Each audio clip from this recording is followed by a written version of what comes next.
Hello and welcome. I'm Natha Campanella. This is a weekly forecast for the week of the 13th through the 19th. I bring you these every week and I do a longer version in my Hidden Wisdom Astrology Circle. So if you want more, check the link in my bio. We're starting this week off with a Sun-Neptune opposition. We've been doing this Neptune opposition energy for a few weeks now. And without fail, I have clients and people reaching out to me and myself as well, just talking about feeling a sense of like insecurity or instability or surreality. And part of that is because, well, that's what Neptune does.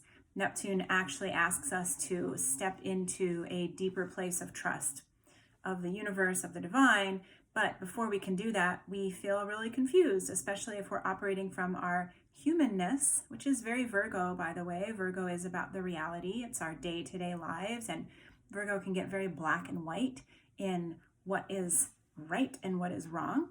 And when we have these planets, as we've had Mercury and then Venus and then Mars and now the Sun coming into oppose Neptune, it really puts us all in some uncomfortable positions where we are perhaps having fear that's generated by what people are saying to us or by what the media is talking about.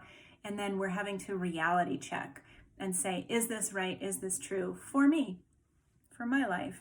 So I encourage you to do that. We also have Mars about to leave the sign of Virgo. So Mars in Virgo says, let's get things done.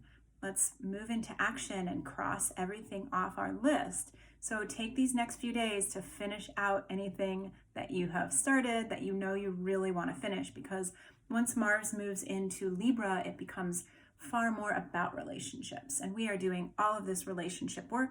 Relationships are like the thing. It's what's going to help us as we navigate this world that we are in, which is very unstable and very insecure. We need our relationships. Now, Venus is in the sign of Scorpio, which is asking us to look at the relationship dynamics and the things that we bring to the table that are kind of ugly, kind of icky. And there's nothing wrong with that, but most of us don't want to look at that. So I encourage you to look at that. And Mars is going to come in and be somewhat of a support system to that. Really say, are you going to move? Are you going to move to make the changes? And then later in the week, Venus is coming in to square Saturn. And Saturn's really going to be pushing you to implement the changes, to take responsibility for the baggage, the BS, the stuff that you bring into relationship that blocks you from intimacy, which we all do a lot of. All right, if you want more, there's more in the Hidden Wisdom Astrology Circle. Please join us there. And yeah, I'll see you next week.